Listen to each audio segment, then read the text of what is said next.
it works. I have no problem with that. I just don't, if you ever decide you want to lead one, I'm fine with that too.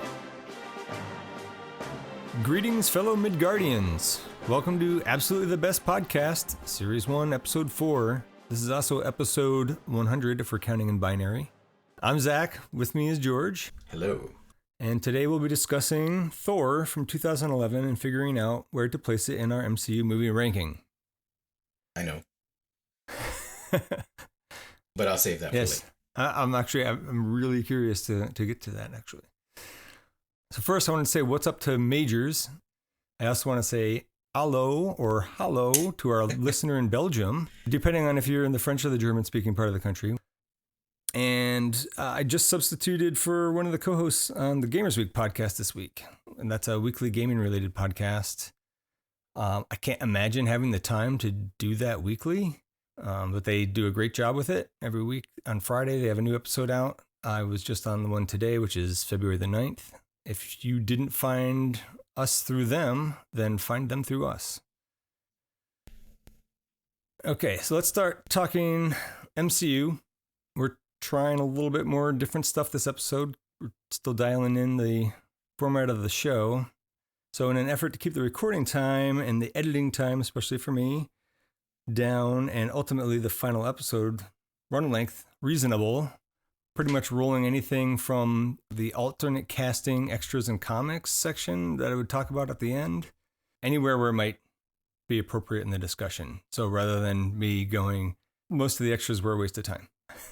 If something interesting happened in the extras, I'll talk about it where it's relevant to in the rest of the discussion.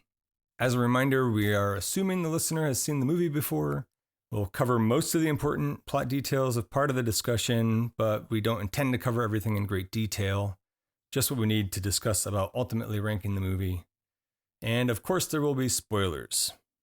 So, Thor is the fourth movie in the MCU chronology. It's directed by Kenneth Branagh, which I didn't know the first time I saw it, but I remember seeing his name in the credits at the end.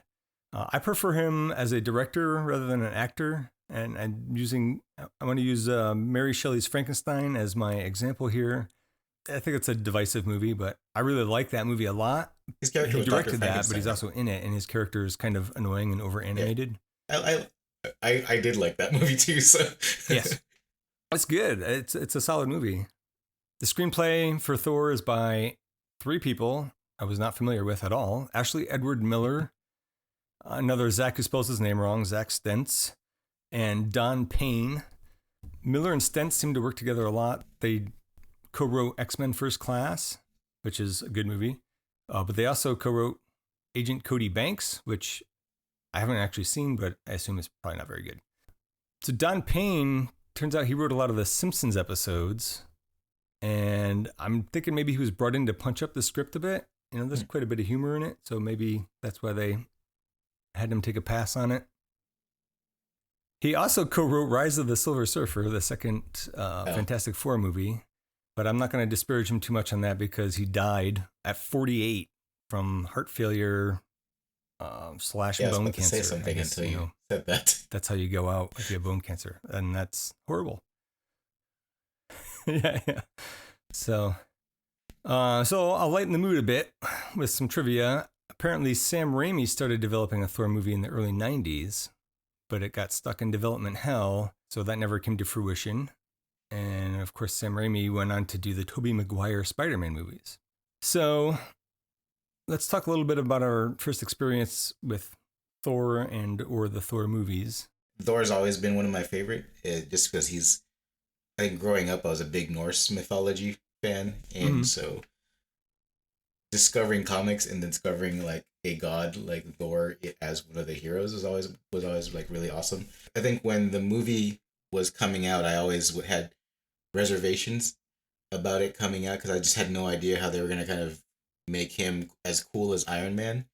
Because in the comic books, he has this weird feathery helmet that has like these wing things on the side near his ears, and I didn't know how that was going to translate. Yeah. So I was really just bracing myself for it to really suck, and I was actually pleasantly surprised because I was really happy the movie was being made, but I was also bracing myself because I was like, there's no way they're going to get this right because it's like magic, right? Iron Man's easy, it's tech. But this is like magical, like how do you explain magic in a world of like science and stuff? And I thought they did a pretty good job explaining all that stuff and grounding it in the MCU. So, Yeah. Yeah. For me, according to my ticket stub collection, I waited 2 days to see this one. What I remember from the theater experience is that Thor looked weird, but I liked him. I remember Kat Denning calling Mjolnir Meow Meow. yep. She really did steal. She kind of just stole whatever scenes she was in, I thought. Yeah, she was great. I totally have a crush on her. Don't tell my wife. I remember the Destroyer. The Destroyer is really rad. I still think the Destroyer is probably the best part of the movie. And I thought it was a good, entertaining movie. Going in, and I shared a similar concern. You said you were worried about how it would translate from the comics to the movie.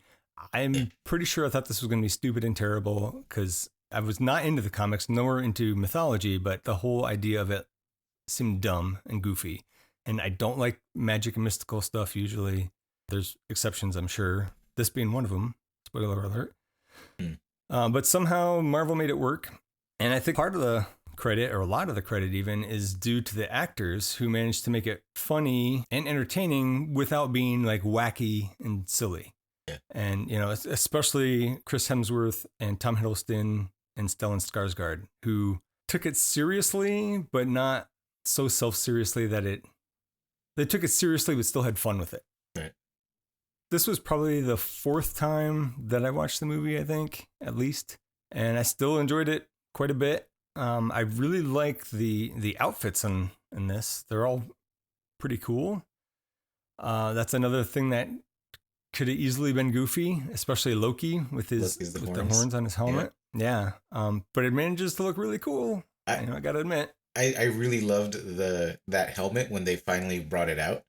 And then I was having flashbacks of the Loki TV series where they actually show the comic book accurate helmet. And I was just like, man, they're just so good at like just threading that line between the goofy and absurd, which is like the comic version, and this modernized version of the outfits and stuff. It's just, the costume designers deserve all the credit and stuff for this. Absolutely. Stuff. A lot of the costuming and the sets were practical, which I wasn't too sure on at first, but that was something that did come out of the extras. Was a lot of like the set design and the costuming. So because this episode deals so much with the fantastic, I don't have that many science gripes, and I don't think I have a single nerd rant. Really, you were able to pause the science part of your head to make way for the magic? I might be forgetting. I'm sure I have it in my notes, but I think for the most part, they didn't try to like pseudoscience their way into or out of situations in this. Huh. So, okay, so let's get on to the main discussion of the movie. You want to kick it off? Yeah, I mean, the movie starts out the best way possible with Natalie Portman. So I was hooked right from the beginning. I already told my wife that I love Natalie Portman in pretty much everything she's in. So, but yeah, Natalie Portman, Stellan Skarsgård, and Kat Dennings just running Chris Hemsworth over. So it was already pretty awesome to begin with. It was a bad start for me because, really? As with the first Iron Man, I don't like it when they start off telling things out of order when it's not necessary. So the movie opens with a van in the desert where you got 3 new characters right off the bat. Your favorite, Natalie Portman as Jane Foster. Yep. She's an astrophysicist researching like weird stuff in the desert, I guess. Kat Dennings as Darcy Lewis. She's a student intern for Jane. Apparently she's like a poli-sci major, so I don't know why. Yeah. I guess she's just doing it for money. Because none of the real scientist interns wanted to intern with them. Was that covered, or is this? It was like a comment that Natalie Portman made offhand. Oh, okay. I guess she right around when Darcy said she was a poli-sci major to Stellan Skarsgård. Okay, I totally missed that. Yeah. For the 4th time apparently. And then you have Eric Selvig, played by Stellan Skarsgård. He's another astrophysicist, and I guess he's a collaborator with Jane. They investigate weird stuff together. She knows his dad, or no, he knows her dad. Okay, that does sound familiar. I probably picked that up and forgot it multiple times. So they see weird lights and a cloud at night, and they race across the desert in the van to get closer. And it's this weird swirling fire tornado, and they hit a guy in the commotion, as you said. And then we flash back to 965 AD in a place called Asgard, and I feel like this is where we should have started. So we have Odin the Allfather, played by Academy Award winner, BAFTA winner, Emmy winner, Sir Anthony Hopkins. You may know him from prestigious works such as Transformers: The Last Knight and Rebel Moon. I guess he'll do anything for money these days. But he did such a good job as Odin. Yes. He was very clearly phoning it in Transformers. Yes, it was for the paycheck. He was really good in this. I will give you that. Yeah. Yeah. It's just his voice. He was really good. Just that opening monologue with his voice really got to me. I was just like, yeah, this is how you start a regal speech, just kind of saying, here's how it's going to be. He gives a bunch of regal exposition here, establishing gods versus frost giants. The frost giants are Jotuns from Jotunheim. We're introduced to the place that they're in, Asgard. I don't like that Asgard ends up being flat. That's why I was surprised that you were like okay with the it's this flat land basically in the middle of space. Yeah. It's hard for me to nerd rant on that though, because it's, mystical magical place. Right. It already, it's not going to make sense. I don't know how much of this is like actual Norse mythology. Maybe you know more about it. Like everybody there is from Norse mythology, like Sif and the Warriors 3. All of them are from Norse mythology. Frigga, Odin's wife. The horse, Odin's horse Sleipnir, is also in Norse mythology. Heimdall, and the what about Hogun? Who? Hogun? He is, yeah. He is? His name is Hogun in Norse mythology? Let me double check. I don't know. Because I was like, I might be confusing the comic books with actual, but but Hogun in the comic books is part of the Warriors 3. Because I was like, that is the name that a white man gave to an Asian guy. Yep. Okay, so then we go from 965 AD, where Odin has been kind of introducing all this Norse mythology stuff to us in the movie. Then we go to present day Asgard, and it's like coronation day or something. Thor's strutting his stuff in front of the people. It's Chris Hemsworth, who I had never heard of before, or so I thought. And then I was like, well, what else did he do? And I had forgotten that this came out before Thor, but he was in the first lens flare Star Trek, J.J. Abrams movie. The dad. He's, Chris Pine's dad. He's Tiberius. Yeah. He's Tiberius Kirk in that. For my mind, that was like way after Thor. In my mind, that was way after Thor, but I guess not. So Thor has his hammer, Mjolnir, which is arguably a lead character in this movie. I really like Mjolnir a lot. And then you have some notes here. This was where you get the first glimpse of the helmet I was worried was going to look really stupid. And it kind of does look stupid because it's a flat like triangle like wing. And then you never see it again because I think they were just trying to do an homage to the actual helmet because he never really wears a helmet for the rest of any of the movies, I think, except for in Ragnarok when he was fighting the Hulk. But outside of that, he never really wears a helmet. Yeah, I thought the helmet looked fine, but I didn't need more of it, and it's probably better that they had it sparingly. It's probably like, here's the helmet for you nerds. We're moving on. Yeah. Oh, what did bug me? As soon as I saw him come out, I was like, that looks nothing like Thor from Thor 3 or 2. And then as I was watching the movie, it actually dawned on me, his eyebrows are bleached. And that's why he looked so awkward to me. He looks really strange in this movie. It took me a little bit longer, like, when they would get close-ups on his face or something like that. And I was just like, there's something weird about his look in this movie. I thought like it was eyeliner or something, like weird face makeup. I thought at one point maybe it was a fake beard, but I finally just stopped and looked into it. And supposedly he was wearing a wig, which I thought was a pretty decent wig. Sometimes it looked bad, but and they dyed his beard and they dyed his eyebrows, which is the most disturbing. And as for his look in the later movies, I think he's a lot bigger in the later movies, at least in Ragnarok, right? Oh, he yoked I up mean, big time, yeah. Yeah. He yoked up And quite I'm a not like, bit in number 3, Ragnarok, yeah. yeah. And like, he's not small here, but and he's way bigger in some of the later movies. Yeah. Oh, and they didn't really do enough with Rene Russo as Frigga. She makes a brief appearance, but she's really only there in that coronation scene and the scene where Odin is asleep, and then another scene where she gets knocked aside by Laufey when he comes in to try to murder Odin. But like, she's such an awesome actress. You kind of just wish that they'd done more with, because like she was great in Endgame. When they go back in time, Right? Yeah. she was awesome in there. I presume that she's in Thor 2 a bit more as well because of that. Obviously, she shot new stuff for Endgame, but yeah, but she's great. Yeah, she is. She basically, I think, was the one that taught, at least in the MCU, she was the one that taught Loki how to use magic. So seeing her try to wield a sword to protect Odin was kind of weird too. But I don't know if it's just something that they build towards and flesh out in the later movies. But I don't like the character name Frigga, but I guess that's from Norse mythology, according to you. I don't think I remembered the character's name until I watched it this time. But yeah, I like Rene Russo. She's a beautiful woman, and when I was a kid, I used to watch Lethal Weapon 3 all the time. Oh. What's the one that she was in with Pierce Brosnan where he had the bowler hat? She was gorgeous there. Oh, it's like the Thomas Crown Affair. Is that it? Yeah. Yeah, I loved her in that movie too. I don't think I've ever actually watched that, but.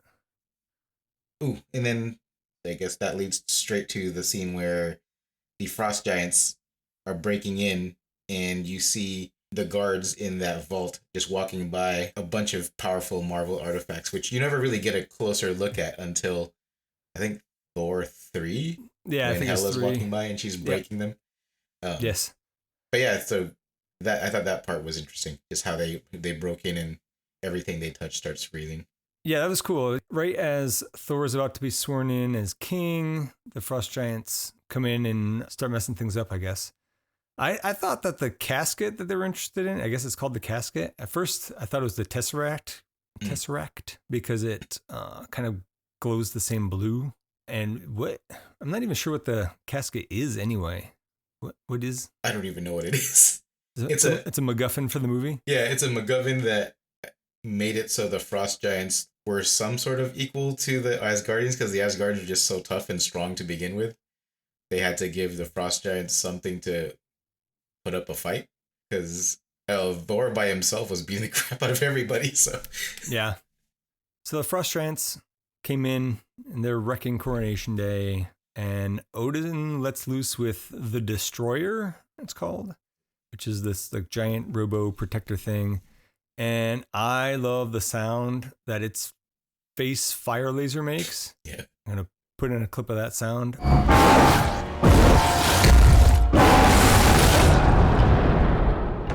Oh man, I couldn't get enough of that. There's no possible way they could have overused that, in my opinion. Oh, I mean, that was great when they finally unleashed him towards the end of the movie. Because there's just that sound over and over again. Yes. Yeah, I think right after that, when Thor and Odin and Loki were down in the vault, and Thor was being the little spoiled brat warrior that he was at the time, that interaction between him and Odin was pretty awesome. Especially when Odin cuts him off and he's like, "But you're not king!" Not yet. The way Anthony Hopkins says that, Sir Anthony Hopkins says that, he totally has that presence. It's like it's really awesome. I liked it a lot. Yeah. That whole scene. It's a good example of what you were saying before, where just about how he was great in this movie, and this is not one of his phoning it in for Transformers. So in the back of my head, because I hadn't seen I think the Transformers movie was way later than this, but in my head, just much. Remembering how that played out, and in contrast, he also looks bigger in this movie. Like, they must have done something to make him look more yoked in his costume or something, because he actually looks as big as Chris Hemsworth in some of the scenes because of his armor or something. Yeah, I think the costume's doing a lot of the heavy lifting there. Yeah.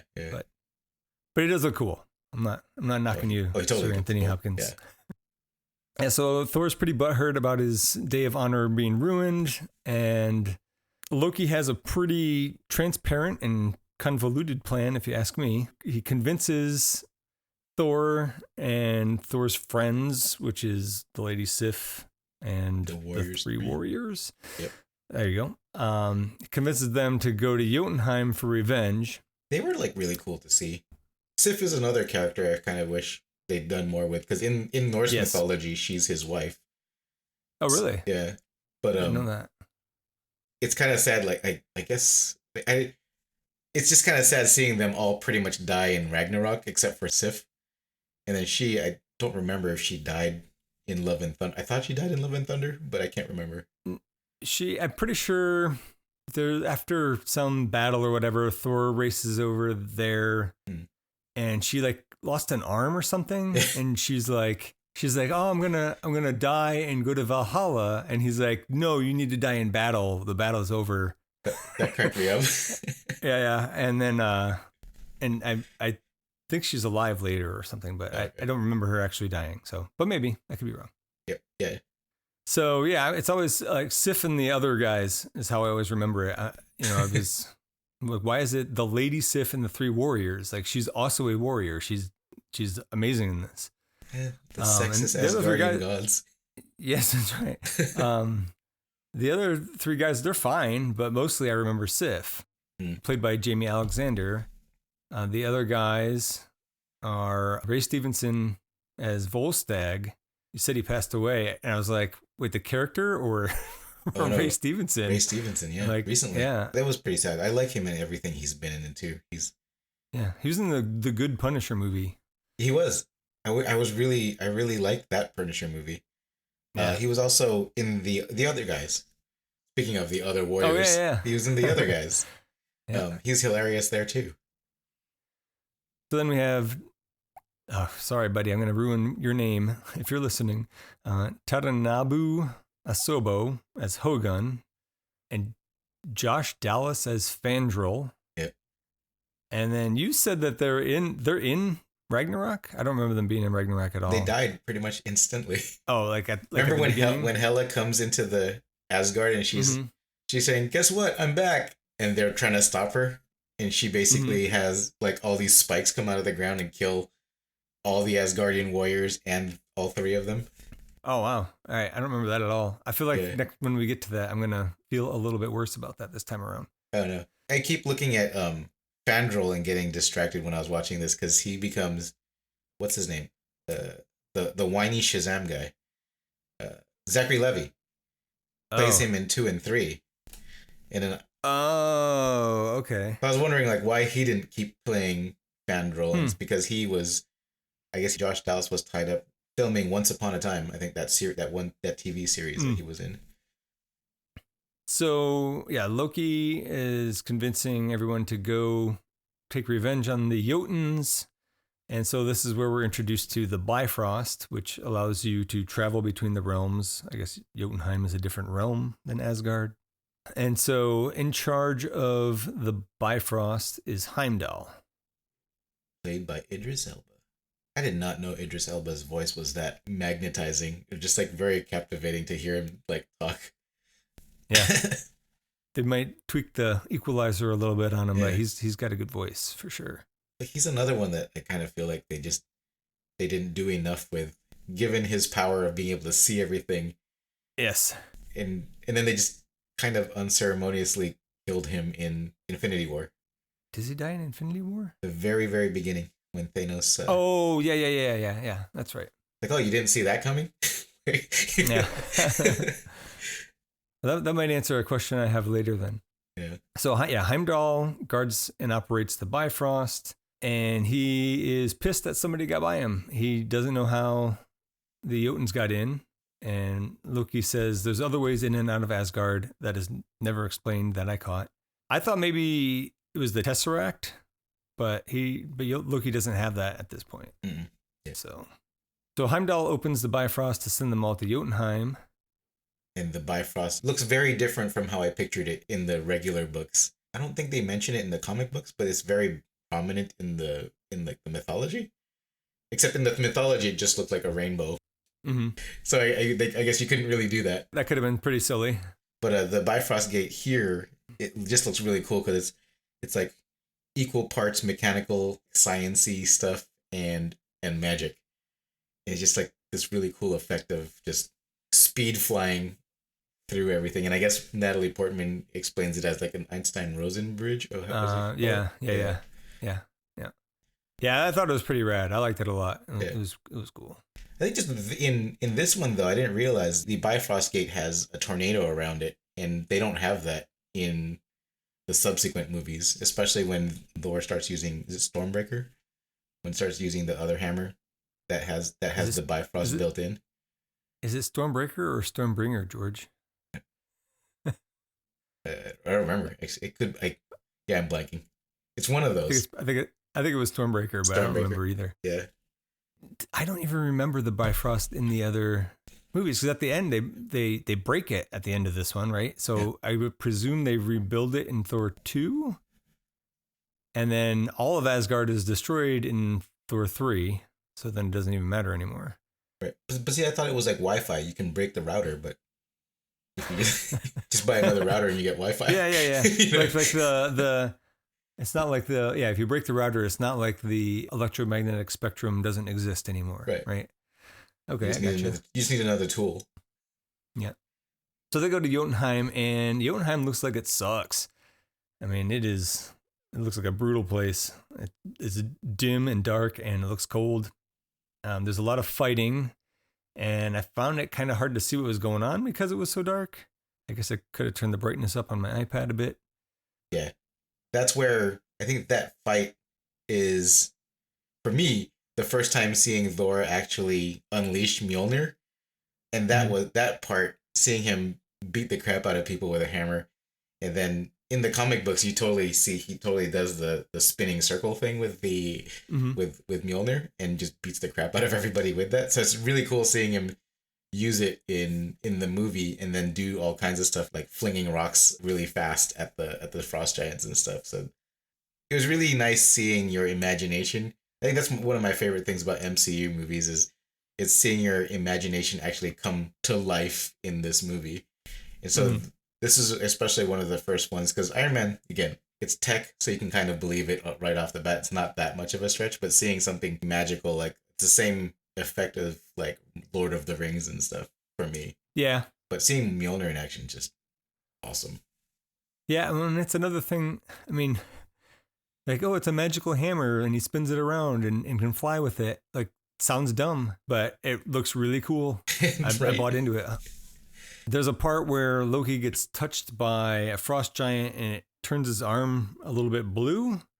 And so there's a little bit of a hint of something there, whereas I think one of the Warriors 3 gets touched by one and it starts to freeze him a little bit.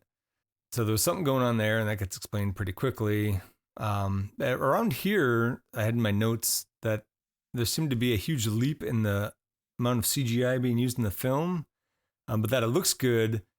But then I also found out later, because I was just kind of taking everything into account, including the beginning, not the beginning, but the beginning of the story in 965 AD. I found out later in the extras that like a lot of those sets were practical and not CGI, and then that's probably why they look so good. But I feel like a lot of this in Jotunheim, I don't think that they built Jotunheim. I could be wrong. They didn't show that part. Pretty sure they didn't build that ice troll. No, but it looked good. So that was my point. It looked really similar to the rock troll in the Lord of the Rings movies. So, and then after, I guess, Thor flies through that ice troll's mouth and kills it, basically, Odin comes to rescue Thor and friends. And he's bringing his horse, the six-legged horse Sleipnir. And I thought that was really cool because you don't really see the six legs. But if you're a fan of the mythology and the comic books, it's just kind of cool seeing him there. I didn't even notice that the horse had six legs, so I went back and looked again. You do see it for like a couple of frames. Very brief. Yeah. He actually shows up later. I think Loki was riding him later in the movie. I forget where. I forgot to note this. Is that somewhere in the movie, Sleipnir does make one more, but he never makes another appearance in the MCU, I don't think. Like ever. Because then after Thor 2, Odin goes missing, and then And then you know what happens to him in Thor 3. And so Odin is pissed at Thor for basically ruining a truce that Odin had brokered way back when with Laufey, who's the king of the Jotuns. He's also probably not super psyched that he had to go bail his kid and his kid's no good friends out of trouble again. And he ends up declaring Thor unworthy and banishing him to Midgard, which is Earth. They just call Earth Midgard for whatever reason. Yeah. To me, I think this is one of the scenes where you really see how yoked Anthony Hopkins looks as like an older guy. But like his armor and his attitude just gives like that some serious do not f with me like dad vibes. And then when he like grabs like his arm and depowers him and all of his armor just like starts falling apart and just like knocks him back into the Bifrost, I'm just like, holy shit. Yeah, he's a pretty powerful character. Yeah. Yeah, so then Odin speaks to Mjolnir. Whosoever holds this hammer, if he be worthy, shall possess the power of Thor. And then also ditches that in Midgard, which seems kind of risky to me. I'm assuming he was really hoping Thor could turn things around and wield Mjolnir again. Right. But I love the idea that because of this, Mjolnir can't be moved unless it's by someone worthy. Right. They use that cleverly in several movies, and it pays off huge in Endgame. Yeah. And I was looking into it a little bit, and supposedly Iron Man once moved Mjolnir in space in the comics. Did you ever read that? No. Yeah, and I'm also like, well, what exactly constitutes wielding, right? Right. Is it don't they have this argument in Avengers? Well, yeah, exactly. So, yeah, in Avengers 2, they're talking about like, well, what if it's in an elevator? What if it's in an elevator, right? Yeah. Yeah. So, and then here, like where it lands later on, it's being excavated and they've dug out all around it, and it's just on like a little mound of dirt. Mm-hmm. And like, well, what would happen if somebody came along and like just whacked out that mound of dirt? Would it fall down, or would it just like stay hovering? I don't know. I think they'd probably fall down, and then they'd probably lose a shovel. And they wouldn't be able to move it again. Yeah. This reminds me of Stormbreaker doesn't have that same spell, and that's why like Thanos can actually move Stormbreaker and almost killed Thor with Stormbreaker, but he didn't try to even pick up the what do you call it, Mjolnir. Good point. So Thor's been depowered and cast off to Midgard, and Mjolnir is nearby. And did you seriously just come up with that, or I did? That's pretty good. Now we're back to the beginning of the movie where Jane and company hit Thor with a car, and there was no need to have that part at the very beginning of this particular movie, because why are we postponing the introduction of Thor? You know, the main character of the movie is the title of the movie. You know, instead we have, it's not that long, but it was just totally unnecessary to me. Were they afraid they were going to confuse audiences if they don't start on Earth? Yeah.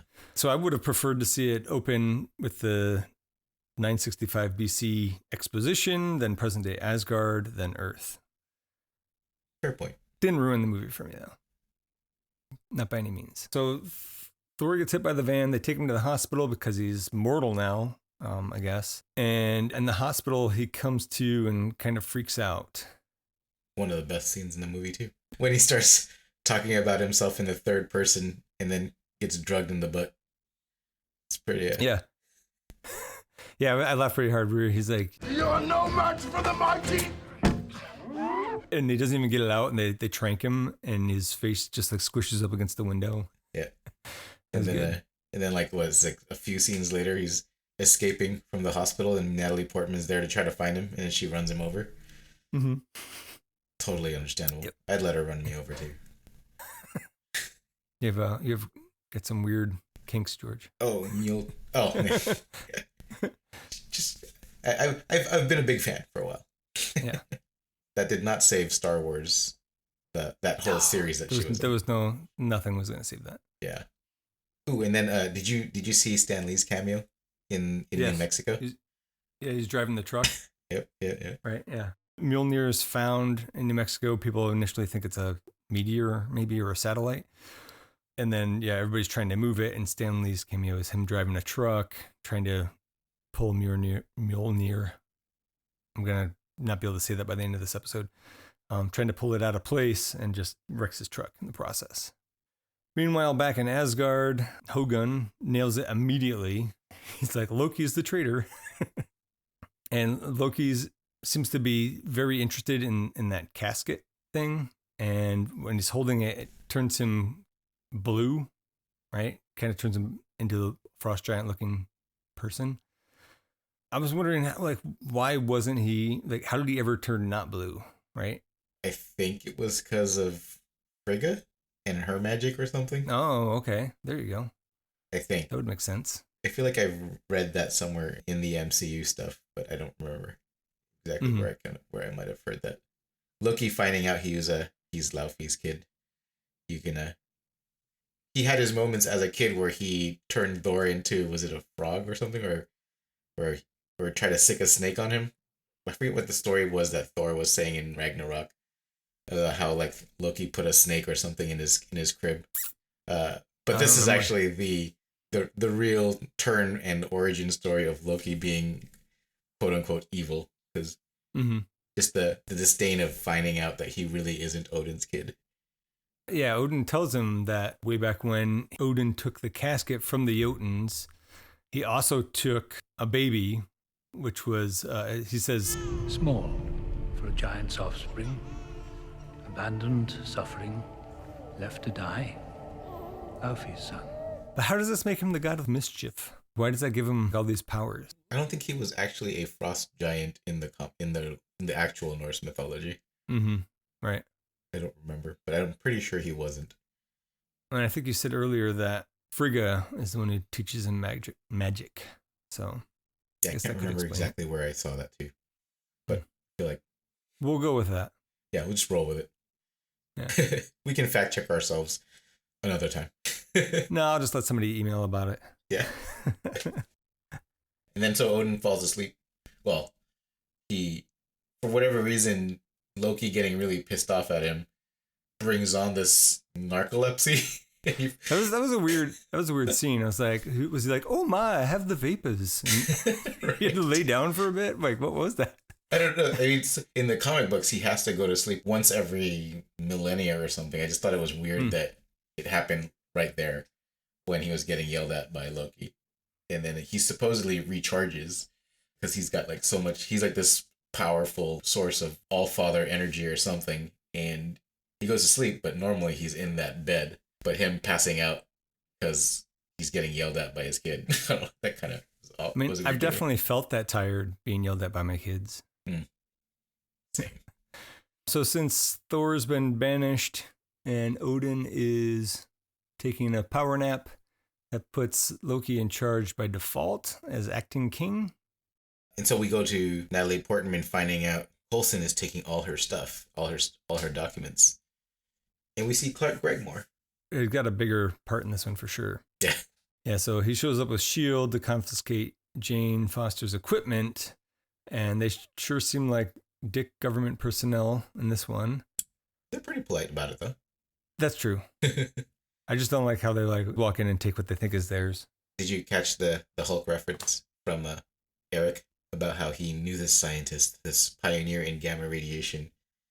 Yes, how I did. He disappeared. Yeah, it was like he was never heard from again, I think was the line. Well, Yeah. clearly he didn't watch that video of it looks like a Hulk. Oh, you're right. Yeah, I guess he was heard from again. Right after that, they go to this diner with Thor, and he's drinking, and he does that whole slamming his mug onto the floor, asking for another drink. This drink, I like it. I know, it's great, right? Another! Yeah, that's good. I added that in my notes too. So I forget how, but Thor suspects or just knows that Mjolnir is in the shield site that they've built around where Mjolnir is. Oh, that was from the cafe. Because those truckers come in and they're like, yeah, the government's all up on that place. And he's like, What happened? They're like, oh no, some satellite fell from space. And he's like, that is no satellite. And then he starts walking there. Yes. He starts asking for a horse. Well, yeah, that's right. That's why I had that That was a really funny part, I thought. He goes into the pet store and he's like, I need a horse. We don't have horses, just dogs, cats, birds. And give me one of those large enough to ride. Right. He's actually really funny, Chris Hemsworth. Yeah. I think he's... yes. Oh, he's got a great sense of humor. Yeah. He was really funny in the Ghostbusters movie, too. The one that Yes. nobody Oh, my liked. God. Yes. I thought it was funny. I liked it. Oh, so, yeah, that exchange at the pet store, it could have easily been stupid and goofy, but Hemsworth really sells it because he's a funny guy. Yeah. Thor goes to try to get his hammer back from the shield site, which makes for a pretty cool break-in scene. So we got a lot of stuff going on at that shield site. You don't really notice it at the time, but in this movie, seeing it after watching all of the MCU movies and seeing Agent Sitwell there, because he's kind of like not really somebody that you notice, kind of blends in as a background actor. Right, yeah. But like in the later movies, you come to know that he's a member of Hydra. And so that made me go, oh yeah, this is where he first starts showing up randomly. Yeah, I totally did the point at the TV and was like, oh, that guy's Hydra. Right. And I had to look into who it was and Sitwell. Hawkeye makes an appearance in when Thor's trying to reclaim Mjolnir. I just don't understand why there's like a crow's nest that was up there. Like, are they taking pictures of Mjolnir from up high because they don't have drones or whatever? That's how you get the best angle for Mjolnir's Instagram. Yes, yeah. I mean, yeah, you have to have that bird's eye view. Yeah, I also noted that we get a cameo from Hawkeye / Clint Burton, played by Jeremy Renner. Mm-hmm. Coulson says, "I need eyes up high with a gun." And then you don't see who he was talking to immediately, but you just see him from the back. And that person grabs a gun at first and then puts the gun down and picks up a compound bow instead. And it's Hawkeye. You don't know that at the time, but in the later movies, it's definitely Hawkeye. There is no friggin' way that he grabbed for a gun first. Right. Like, I like Jeremy Renner as an actor. I really like the character of Hawkeye. And even as ridiculous as it gets in some of the later movies where he's holding his own amongst literal superheroes, I still really like it. And I really like the show Hawkeye. That was good too. Yeah. We might have to cover that for an extra at some point. Are we doing that, by the way? Are we going to be watching the shows in the series in with these MCU movies? I'm not opposed to it, but I don't currently plan to, because I don't know how I'd do that. Would we do like an episode for an episode, or we'd cover a whole like if we get like Patreon people, maybe we could do it as like a Patreon extra or something, but I don't know if I could do it and rank it and stuff. I don't know. I just think it's easier to keep movies and TV separate, but I don't know. I'm not opposed. We've got time to think about it. Exactly. The Hawkeye cameo is uncredited. He's not listed in the credits at all. What, really? Yeah. But he had and then lines. I looked into that. Yeah. Didn't he? It's weird. He's not in the credits. The pet store guy is credited, but not Hawkeye. It was Jeremy Renner, though, right? It was totally Jeremy Renner. Yeah. And if I didn't already mention it, he is only referred to as Burton, not Hawkeye. But, unless you've never seen any of the later MCU movies, you would clearly know who it was. So Thor goes through a lot of effort and mud to get to Mjolnir. And there's a really cool double kick to one guy's chest, like where they're fighting, and he just like jumps up and like just kicks him in the chest. I thought that was really cool. So he gets to Mjolnir only to find out that he can't wield it. And at that point, I was like, why didn't he try to summon it first? Like when he first found out, like, oh, that's not a satellite. That's, that's got to be a Mjolnir. Right. And obviously it wouldn't have worked, and he still would have had to go do all this. But wouldn't that have been his first instinct, would to like put his hand out and try to summon it? I don't know. Maybe he just assumed the summoning it didn't work because he was calling for the hammer earlier in the movie too, and he just realized it wasn't working. Yeah. Maybe he already tried that. So anyways, he's so despondent that he can't lift Mjolnir that he allows himself to be captured, and then S.H.I.E.L.D. has him in a holding room. This is the scene where I actually realized he bleached his eyebrows, and that was what was bugging me. It's really obvious here. Yeah. I didn't notice the beard. It was his eyebrows that like really threw me eyebrows off. Is worse, for sure. All the facial hair dyeing is very glaring here while Coulson is talking to him.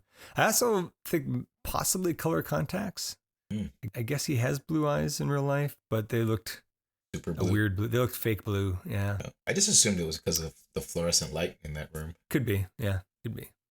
Did you see the scene where Loki is right after Loki tells Thor Odin's dead? He goes to try to lift the hammer. Yeah. He gave it a good go too. Yep. So Thor's having a bad day. He can't wield Mjolnir. Loki shows up out of nowhere, tells him Odin is dead, and makes it sound like it's Thor's fault. But then he's like, "Don't blame yourself. You mustn't blame yourself," I think he says. And he says, "Mother has forbidden your return." And all that was really great acting by Hiddleston and Hemsworth, because Hiddleston just has this sincerity to it that you can tell, like, since you know he's lying, you can tell that he's feigning it, but it's like you can tell that it seems sincere to Thor. And Hemsworth I don't know if he's working up real tears or not, but he looked actually upset. So it was good acting. He was just there. told he killed his dad. Yes, that's true. So, but my question is, how did Loki even get there? Because I thought it was maybe astral projection, because he just shows up. He's suddenly there. And if it's astral projection, why would he think he could lift Mjolnir in that state? Right? That's a good question, actually. I didn't realize that. I mean, he would have had to take the Bifrost down there, wouldn't he? Mm-hmm. Well, I don't know if there's that line earlier on where it says there are other ways in and out of Asgard. And that's never expanded upon. But it says it again later on, too, I think. Yeah. I didn't even actually think about that. Yeah. But then I was thinking, what was the purpose of that scene of him trying to lift Mjolnir? Was it just like to show his greed for more power? I don't know. I don't think that any of them knew about the spell on it until they tried it. You know what I mean? No. Because nobody knew about it until Thor figured out it was because he wasn't worthy. Mm-hmm. That couldn't be summoned. I mean, maybe before the Jotunheim trip, anybody could use Mjolnir, I guess. But maybe that's what he was thinking. Oh, yeah, right? Yeah. Until there was that spell put on it. Yeah. Yeah. I guess it could have been like. But yeah. It's possible. I really like Tom Hiddleston as Loki. Because I'm actually kind of sad that, I mean, well, you did finish the Loki series, right? I did, yeah. I'm happy that he got the ending that he did there, but I'm also kind of sad because I'm like, does that mean we're never going to see him in other MCU movies now that he's in that final role as Loki? Mm-hmm. But I just really liked Tom Hiddleston as Loki and his journey as a character through the entire MCU. Yeah, I like Tom Hiddleston as well, and the character of Loki. He actually auditioned for the part of Thor. Wait, he did? And then they gave him Loki, yeah. So S.H.I.E.L.D. has a hold of Thor. Yeah. Selvig comes to get him out, and he tells Coulson that Thor is a colleague named Dr. Donald Blake. And I immediately was like, that name sounds like it's a nod to something. And then I saw in the notes that... Yeah, it's an Easter egg from the comic books, because in the comic books, when Odin cast Thor out of Asgard, what he actually did was he trapped him in the body of a mortal, and the mortal had a walking stick, and he would turn into Thor when he would slam the walking stick on the ground. And so Donald Blake was an actual mortal, and I don't think he was ever involved with a Jane Foster, but at some point Donald Blake and Thor get separated, and Donald Blake actually becomes his own, like, another MCU superhero with his own like club, like Mjolnir like club thing. Wasn't Jane Foster a nurse in the comics though? So maybe they were working together or something. I don't know. I don't remember. She is a character in the comic books too, but I don't remember if she was dating Donald Blake. I just meant they had a working relationship. Maybe. Nothing inappropriate, George. Quite possibly. So Selvig gets S.H.I.E.L.D. to let Thor go as Donald Blake. Was that the name? I already forgot. But why does Coulson let Selvig take Thor out of holding when the ID that was given to S.H.I.E.L.D. showed up as falsified? I want to say that Coulson just has a good feeling about people, or has a good instinct about people. It usually pays off for him, so yeah. Yeah. And I had to laugh at the part where, because I guess Dr. Donald Blake, as true to the comics, Selvig says that he's a physician, or no, Coulson scans the ID or looks him up or something like that. He says here that he's a medical doctor, and Selvig's like, well, he used to be, but now he's a physicist. And Coulson's like, well, how did Donald tear through my security? And Selvig's like, Steroids. He's a bit of a fitness nut. That was a funny scene. that's pretty good. So then Selvig and Thor go out and get drunk, and Thor has to carry Selvig back to the camper that Jane is staying in, or lives in, I'm not sure. And then I guess Selvig stays there too. Seems odd. And at this point in the movie, we're going back and forth a lot between Asgard and Midgard. Yeah. Where like Loki is straight up just taken over as the de facto king while Odin's asleep. Mm-hmm. I did like that there was one line that stood out when the Sif and the Warriors 3 were trying to beg him to let Thor back up to Asgard. And when he was saying, "My first command cannot be to undo the All-Father's last." I just thought that was really just slick. Yes. And just Loki being the god of mischief and just being crafty in general, I was just like, that's the type of slickness that you can expect from Loki. Totally in character. Crafty was exactly how I would describe that. Yeah. And then out of earshot of Sif and the Warriors 3, Loki's complaining about Thor, basically, thinks he's a mimbo, and Loki wants Odin dead. And this is where he goes back to visit Laufey and makes that deal. Yep. Loki wants Laufey to kill Odin in exchange for the casket. So if Laufey kills Odin, Loki will give him back the casket to return Jotunheim to its former glory.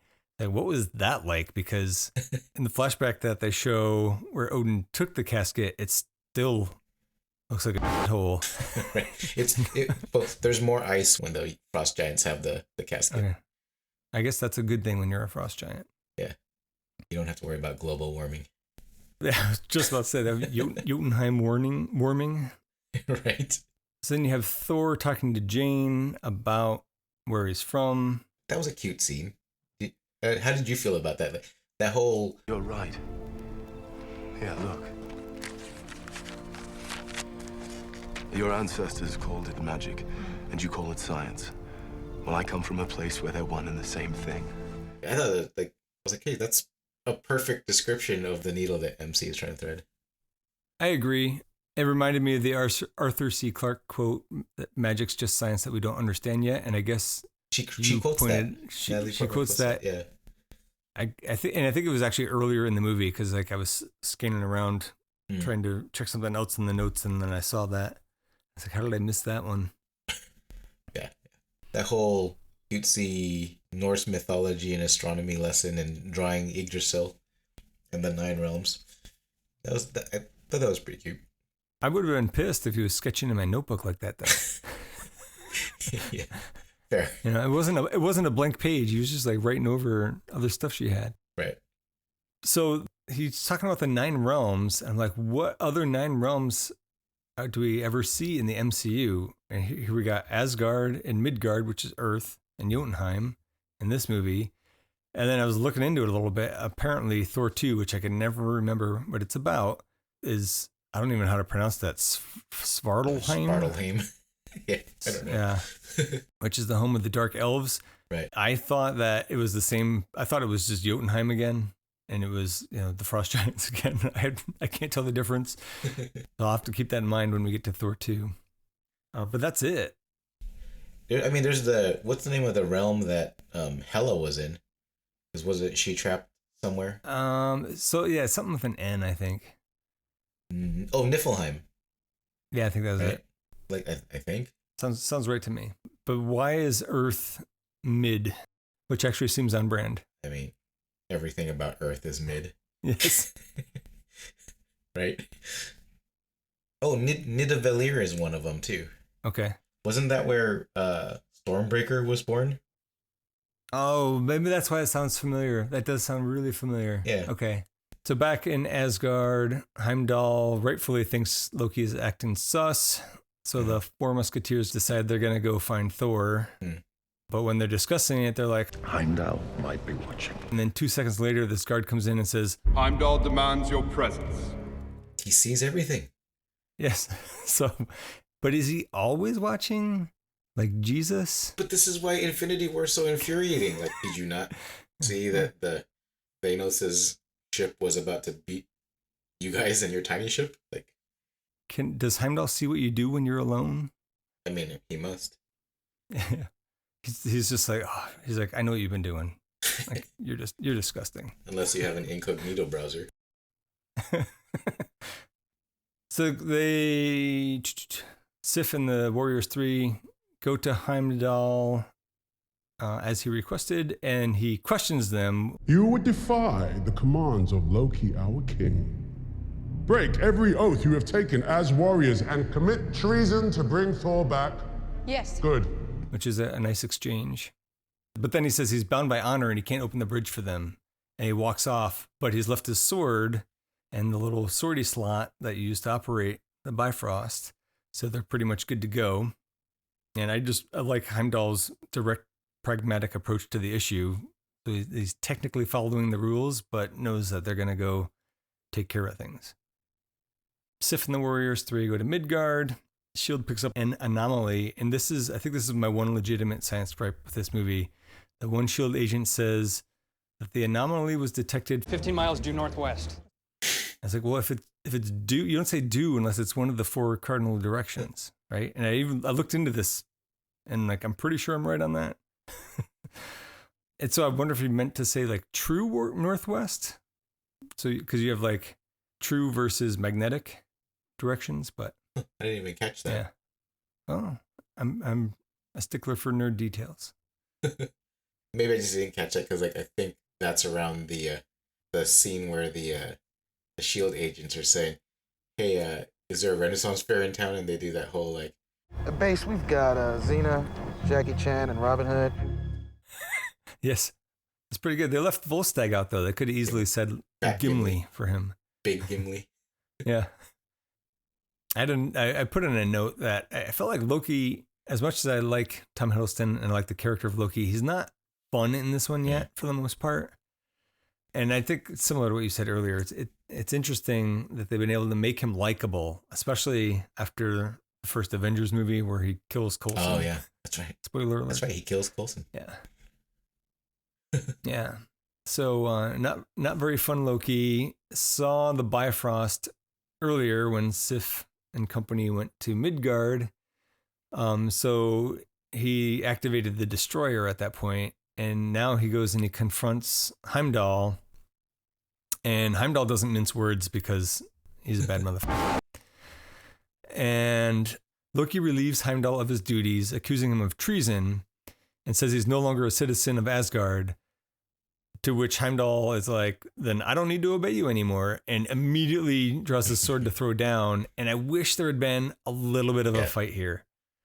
But instead, like, Loki immediately freezes him with some frost giant powers. He teleported the casket in front of him. He used his magic.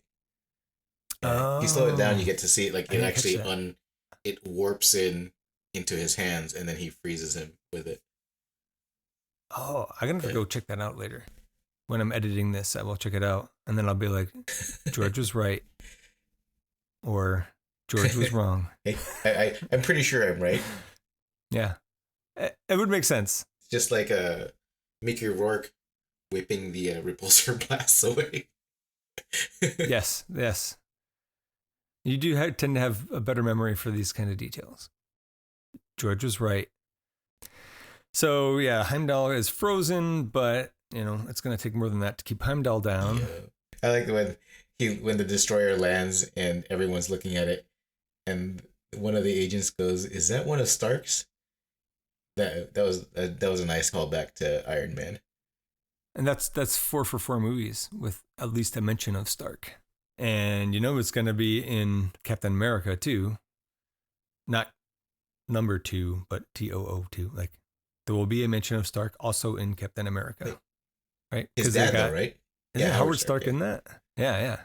But I'm just saying, not Stark. Not Stark in not general. Tony Stark, but Howard Stark in the first one. maybe there is, and I don't remember, but no, I meant Howard Stark. Yeah, young Howard Stark. Daddy Stark. So the destroyer is going to destroy, and it's generally wreaking havoc with a really cool fire laser sound. There's actually a deleted scene here from the extras where Solveig had been impaled by some glass when the destroyer wrecked a nearby building, and Thor uses a healing stone on him to make it go away or whatever. But I was glad they cut it. It's too magical for me. Didn't really need to be there.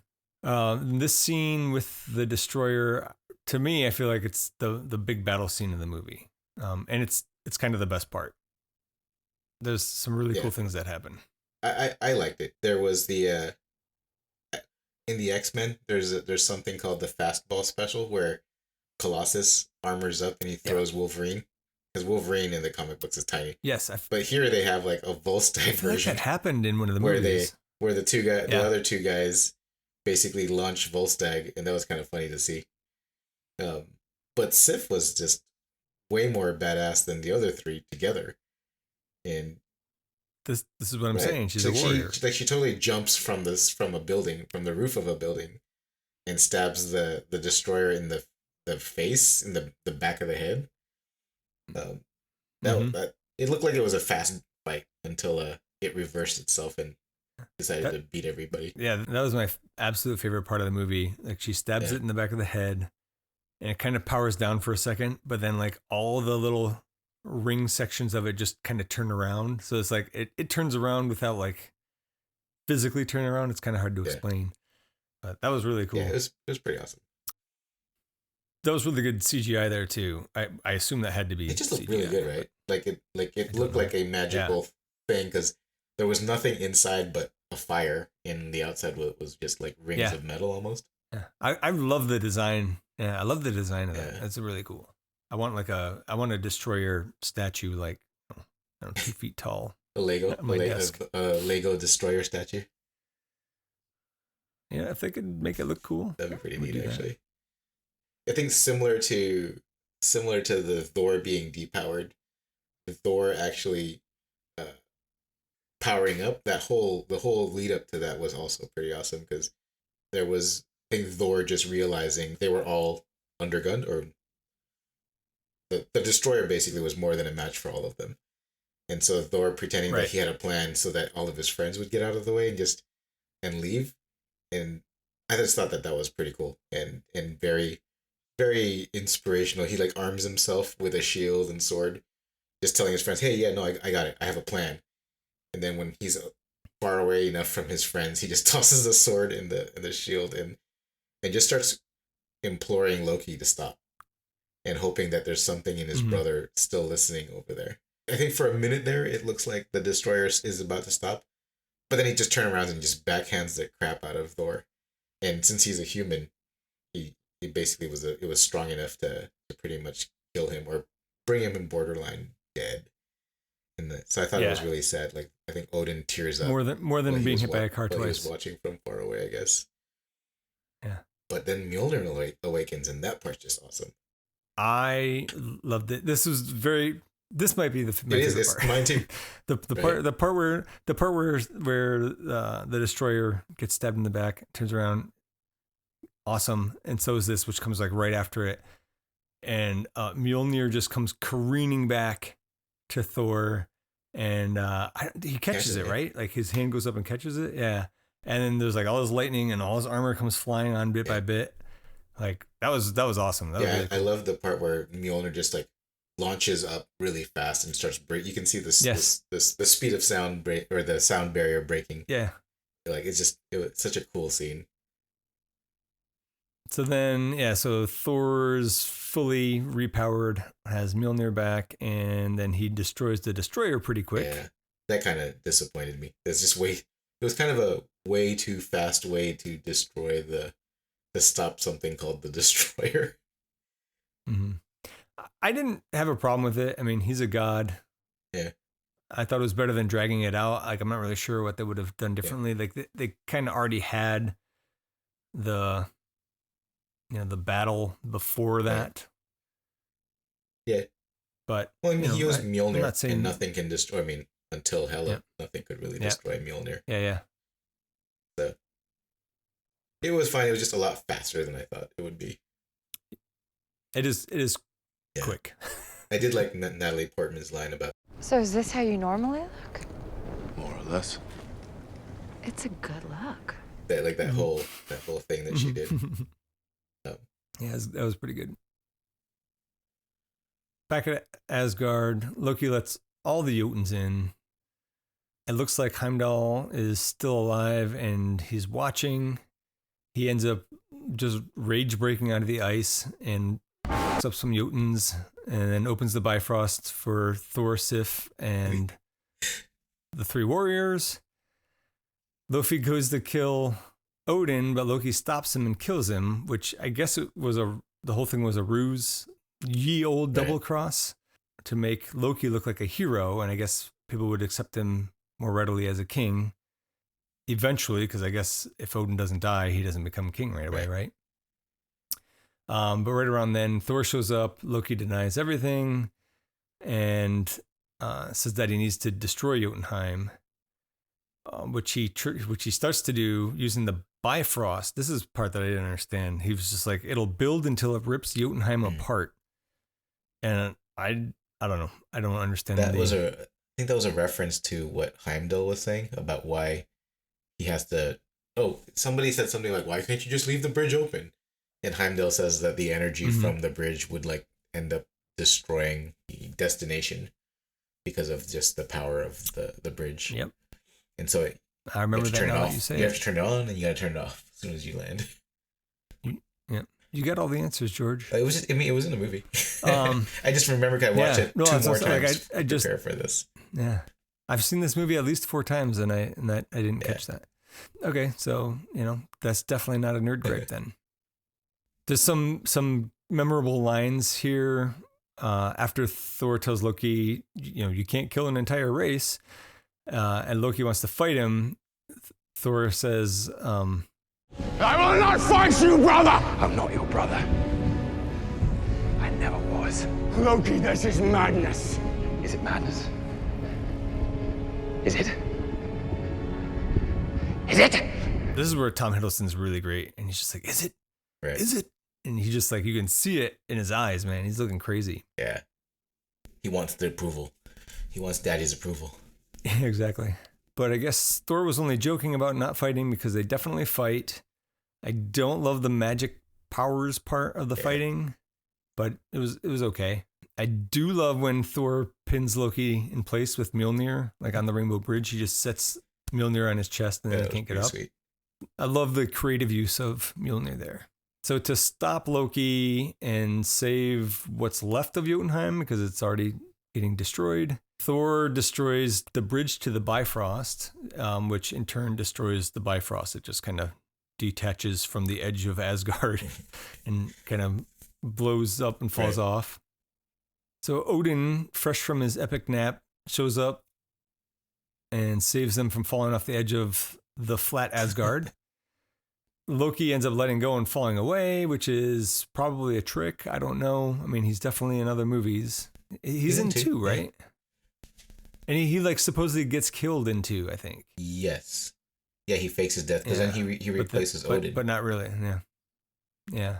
Is it at the beginning of 3 when Thor finds out he's not dead? Because remember he put him in an old folks home. Yes. Yeah. That's right. Yeah. So then there's the wrap up at the end. It drags a bit for me. There's like a big Asgard feast celebrating Odin's power nap. I don't know. I don't know what they're doing there. What are they celebrating here? But Thor admits that he's not ready to be king. He has a lot to learn, so Odin's going to remain king. Yeah. And it ends with Thor asking Heimdall if Earth is lost to us, and Heimdall says, "There's always money in the banana stand." He says, "There's always hope." And he tells Thor that Jane searches for him. And I was again reminded of the line that Loki has where he says, there are other ways in and out of Asgard. Right. So like, I don't, I need answers there and I'm not getting them. None of us were. But that's the end of the movie. pretty much. In the extras, there is an alternate scene at the end when Heimdall is telling Thor about what Jane is up to. It's got Selvig talking, and he's saying something about using... It's Selvig and Jane doing research, and he's saying something about using the SHIELD astrophysical records and cross-referencing with the SWORD database, which caught my attention because in the last episode, somebody said something about, it was Hammer saying Tony Stark has he said something about SHIELD and SWORD, and I was like, oh, is that a nod to SWORD and SHIELD? The organization. Like the organizations. Yeah. But then here, like, that was actually in there. They cut it out though. And you don't actually get a mention of SWORD until WandaVision and She-Hulk, apparently. Right after the credits, you get a screen that says Thor will return in the Avengers. And that's the first, I think, that you officially hear of the Avengers. And that's like right before a stinger. Right. Oh, you're talking about when Nick Fury shows up? Yes. And he unveils the Tesseract to Eric Selvig. Yeah, so yes, Selvig shows up to wherever Fury was because Fury summoned him, not in a mystical way, he sent somebody to have Selvig come show up. And Fury opens a briefcase with the Tesseract in it, and Selvig asks what it is. And Fury says it's power, Doctor. If we can figure out how to tap it, maybe unlimited power. And then it turns out, like you see in a mirror, in the mirror you see Loki implying that he's mind controlling Selvig with a Mind Stone. So yeah, so that's the first appearance of the Tesseract, which has the Space Stone in it, right? And it's not at all obvious that this leads into Captain America. In Captain America, the Tesseract, that's where it came from. Red Skull is the one trying to harness the power of the Tesseract in that. Yeah. And he gets melted away by holding it. Yes. They never call it the Tesseract here, and technically the first appearance of an Infinity Stone, which is the Space Stone. All right.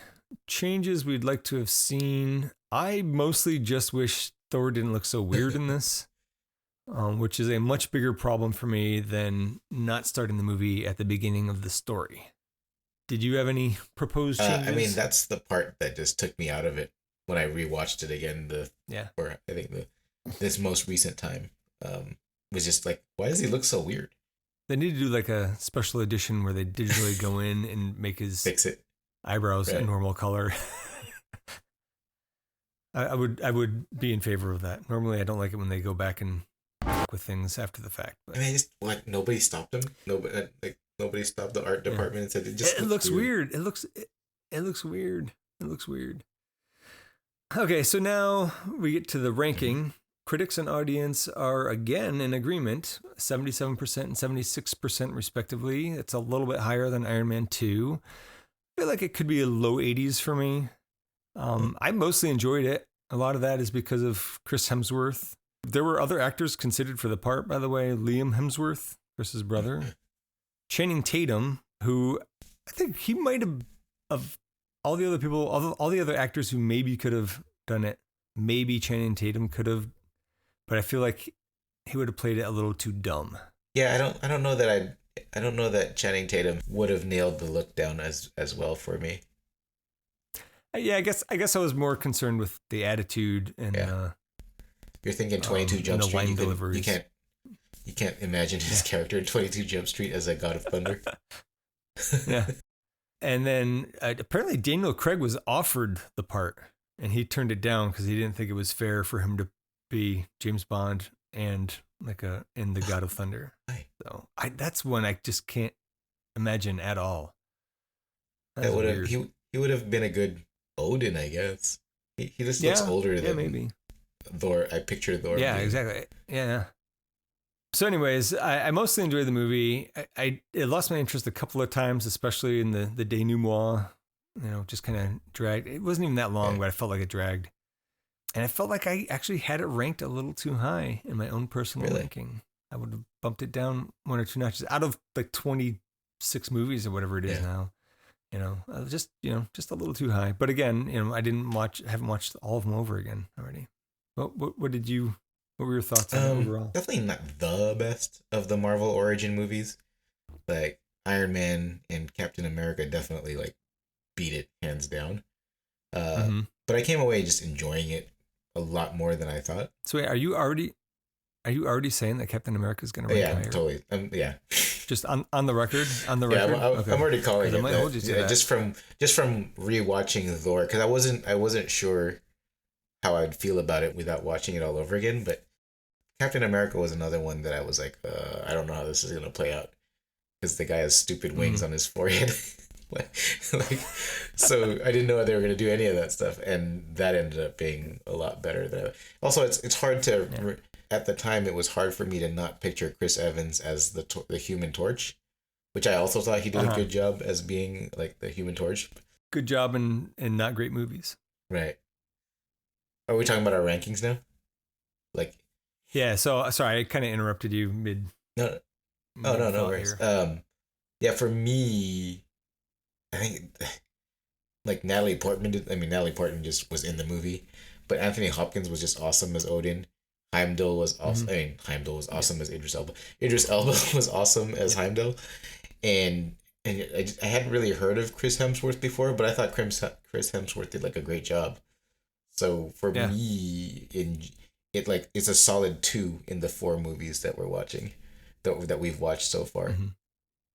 I think I would rather watch Iron Man 2 again than Thor again, but I think it's definitely better than the Hulk. And so since you screwed up the ranking, so we're already starting to diverge, huh? Yeah. So, well, no, but because of that, I would agree, I think, with your ranking, because we have Iron Man 2 below Hulk because of you, right? So we have Iron Man, Hulk, Iron Man 2, and so we're slotting Thor in above Hulk for sure. Yeah. Right? And yeah, I will accept that. So, Infinity Saga Trivial Pursuit Poker will just be for fun. Do it. I'm going to make the card bigger so you can read it. All right. Read it to yourself. I'll cut out the dead space. I'm going to start reading.